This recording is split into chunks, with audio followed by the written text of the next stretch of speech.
President Trump just announced he's investing $100 million into American trade schools so that we have skilled workers to keep the country being great again. Vice President JD Vance says fraud and the offshoring of American jobs for decades by government leaders is the reason that communism and socialism are on the rise in the Democrat Party, but it can be dealt with. Former NBA superstars are now signing up for the WNBA to prove that there is a major difference between men and women in sports. And Glenn Beck tells President Trump, it's time to go Javier Milei of Argentina on America and make this country amazing, or get rid of all of the top leaders that are destroying the country. Thank you guys so much for liking and sharing these videos. I'm here on vacation, but I've stepped away and have some incredible news to share with you today. I've had to explain to many family members and friends how President Trump actually got reelected and how he was able to pull together the most incredible coalition of people, from Gene Simmons of KISS to tech companies to CEOs to billionaires like Elon Musk and more. Well, that's because many of them believed that President Trump would be a mix of Javier Milei, the president of Argentina, who promised to doge the entire government, stop inflation, clean up their debt, hold government leaders accountable with citizen money. Many also believed that President Trump would be a bit like President of El Salvador, Nayib Bukele, who arrested 50,000 gang members in one weekend, threw them into mega prisons, and took El Salvador from the murder capital of the world to the safest place to start a business and raise a family in the world. And he's done a lot of that. I mean, you guys see what he's doing. Thousands arrested, thousands that are murderers and child rapers and traffickers and drug dealers getting out of this country, despite what the Democrats are trying to do. Cleaning up all of the fraud. Murder is down. Theft is down. So many things are lining up. But now Glenn Beck says President Trump needs to use one of Javier Milei's tactics to clean up the government. It's something Warren Buffett talked about years ago, but listen to this. Javier Milei has dramatically changed Argentina. Dramatically. Listen to his fiscal shackle law that he just passed. Listen to this. This reform won't work on its own. It's part of a broader program that includes a reform we've called the fiscal shackle, a capital market reform, and an insurance market reform, which I will now proceed to explain. Regarding the fiscal shackle, it's a permanent fiscal rule that will ensure Argentina cannot vote for or maintain a deficit budget. Why do we need a law, and why isn't the goodwill of Congress enough? Because history has taught us that Congress is the great ally of public spending, with last year being a recent example when we fought tooth and nail against dozens of laws that sought to trigger the state's bankruptcy. The thing is, politicians have no incentive to look out for the pockets of Argentines because they're never the ones who pay the price.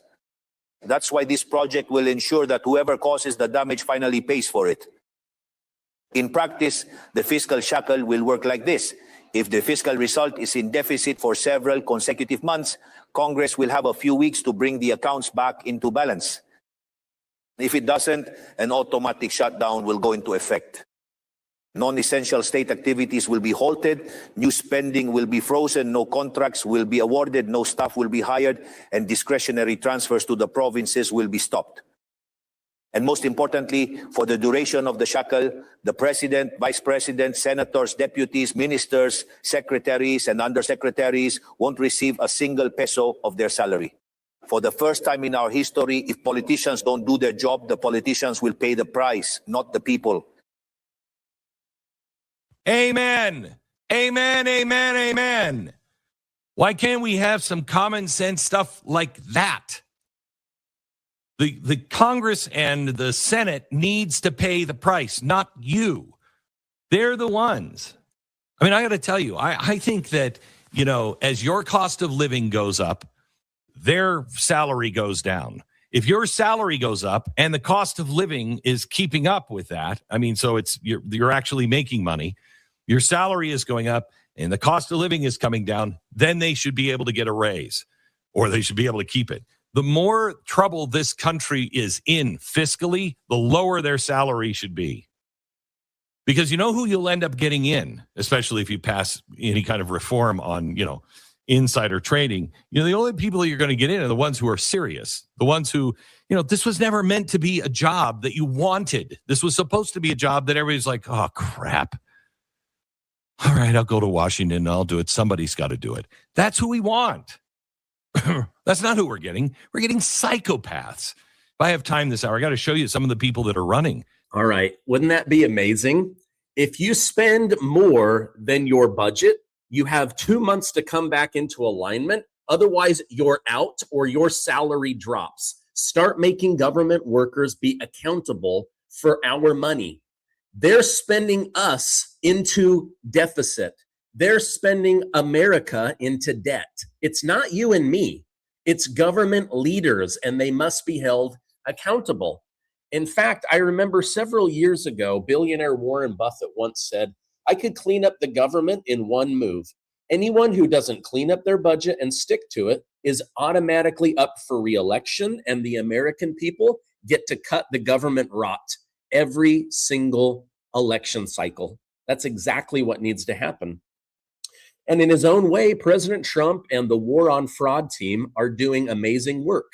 This is what they're trying to do on one level. And it's one of my favorite things to talk with you guys about what the Trump administration is doing. We can't tax people and then have $500 billion to $1 trillion of fraud every single calendar year. It's disrespectful, and it's like literally backwards thinking. This cannot go on. Trump and his team have to move forward, and that's exactly what they're doing. Listen to what Vice President JD Vance shared. But unfortunately, too much of the Democratic Party boss runs on the money that comes from fraud. The NGO network, the political parties, some of the nonprofit organizations in these blue states, they actually depend on the fraud to fund their operations. And to explain this a little bit to the American people, Kaylee, the craziest thing, I was literally shocked by this the first time that I realized that when we send, for example, $8 billion to the state of California to run their food stamp program, they don't even verify eligibility. You could have illegal aliens on that program. We have no sense of the federal government. We send them $8 billion, it goes out the door, and we have no way of confirming whether the state of California is actually spending that on needy Americans, because of course we want to help people who can't afford a bite to eat. But the program is not there for illegal aliens. It's not there for fraudsters. And what California and so many blue states have done is really turn down the eligibility requirements, turn down the verification requirements, and we unfortunately are just going to have to force them into some basic stuff. Things like checking when somebody signs up for food stamps. Are they in this country legally? Do they actually have proper photo identification? Have they committed a terrible felony in the last couple of years? Vice President Vance is right. We have to clean up the fraud. Or what is the point of this? Why am I working 60 plus hours a week to pay a ton of money in taxes only to have it be stolen, used against me and my family, against the nuclear family, against religious people, flooding our country with people that end up getting more money than our seniors and our veterans? It's really, really backwards. But I think he's right. Democrats say hand out the money first, make people happy, maybe pick up a couple of votes, and then we'll figure it out later. But this honor system has been dishonored. And now this fraud is part of it. Like, think how much money goes to New York or Los Angeles that then just gets stolen. And they want it this way because they've allowed people to build entire industries and lifestyles around stolen money. We cannot have people abusing the welfare system, or there is no welfare system. We can't have people abusing the food stamp system or Medicare or Medicaid, or they go away. The fraud has to remain in check, but that's exactly the opposite of what the Democrat Party wants. And now with all these communists and these socialists on the rise, their entire message is about replacement. Let's replace people, take their assets, take from the baby boomers, take from the workers, take from the retired, and give it to people that have gender studies, or history degrees, or whatever lame college degree they went out and got. Now, a few years ago, President Trump made a joke about LeBron James identifying as a woman and joining the WNBA. I kid you not, the mainstream media treated that joke as proof that President Trump had lost his mind, that his marbles were gone. Why would LeBron James want to become a woman? Well, now the WNBA, they're refusing to say what a woman is. And so former NBA player Enes Kanter Freedom and Royce White, both of which have been on my show, are signing up for the 2027 WNBA draft. They're both over 6 feet. They both set records during their high school, college, and professional careers. Royce says he identifies as a woman for the purposes of basketball only, and that he will wear a wig and makeup if necessary. Now, neither man, I believe, officially wants to go into the draft pool, but they're trying to expose the ridiculousness of a Supreme Court justice and the WNBA that says we can't identify what a woman is. Therefore, we're going to allow trans men to dress up as women and come in and play professional basketball. The language has to be cleaned up. Everybody knows the difference between a man and a woman. And if you're a man that wants to pretend you're a woman, hey, welcome to America. I guess you can do whatever you want, but you can't play in women's sports. And you can't have boys that think they're girls playing in girls' sports in high school. So let's be honest, women's basketball exists because men and women are physically different hormone levels, different strength, different calf size, different jumping ability, different power. There is a major difference between our biology. And it doesn't mean that men are better than women or women are better than men, but just biologically, hormonally, men tend to dominate in aggressive sports. It's just the truth. So Kanter Freedom, Royce White may be making a political point this next WNBA draft season if the WA doesn't clean up their act. Otherwise, they're just going to continue to get dunked on as people call them out. Now, President Trump just said that for national security reasons, he is instructing his team to invest over $100 million in American trade schools and engineering schools. Right now, for every 2 to 3 mining or engineering seniors that leave the American workforce, only one person that is skilled is coming in. This means that our labor base is deteriorating in skills, knowledge, real-world experience quickly. And in some important positions, for every 12 people that leave the field, only one is coming in. So think about like our water systems, for example. If you have suddenly an entire generation that doesn't know water engineering, we're not going to have clean water. We're going to have diseases come back. And so they've got to get this handled. In fact, President Trump pointed out that we only have 170 mining engineers graduating a year. Meanwhile, over in China, it's over 3,000 a year. President Trump said it's time to invest in America's skilled labor. Otherwise, what's the point of having mines and minerals? We need weapons, we need oil, we need gold and silver, we need nickel and iron, right? We need lithium. So he said we must stop paying for children to get gender studies degrees and actually get them skills that are going to pay the bills. Listen to what President Trump shared. Today, we're taking another historic action toward the future of American mining. For years, mining schools and colleges that are essential to training the future leaders of this industry have been absolutely and sadly disappearing. Accredited mining programs in the United States now graduate less than 170 mining engineers each year, while China graduates more than 3,000, and half of our current mining workforce is set to retire within the next 3 years. Wow. That's why my administration is making an unprecedented financial commitment to our nation's mining schools. It's going to keep us nice and young and vibrant. The schools came to us seeking $10 million per year in funding.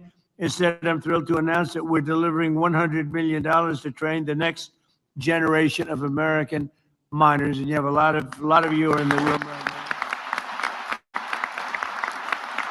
All right. So I love how President Trump is always looking out on the horizon. What do we need in the future? We need mines. We need skilled labor. We need people that can build weapons, can build cars, can do manufacturing. What's the point of having $18 trillion committed in investment to the United States of America? All right. The last thing that I wanted to share with you guys is Vice President JD Vance says past government officials selling out our country, offshoring jobs for decades is what made the nation weak. This is how we make America great again, is by getting people the skills inside of jobs that actually pay really well. Listen to what he shared. How does that work? Well, the way that it works, and this is exactly what El Sayed and these limousine socialists are actually selling to the American people. They're not promising you industry. They're not promising you good jobs. They're not promising self-sufficiency and a good industrial economy. What they're promising is redistribution. Again, we've seen this in Europe and in the United States. The idea that you can build real prosperity by just redistributing assets from one group to another group, that's not how you build real prosperity. You have to actually sustain the foundation of the economy. That is what the President of the United States has worked us towards for the past 18 months. It's going to continue to pay dividends. But I think, again, Laura, this is an important point. A lot of Americans look at this rising tide of socialism and say, how did we get here?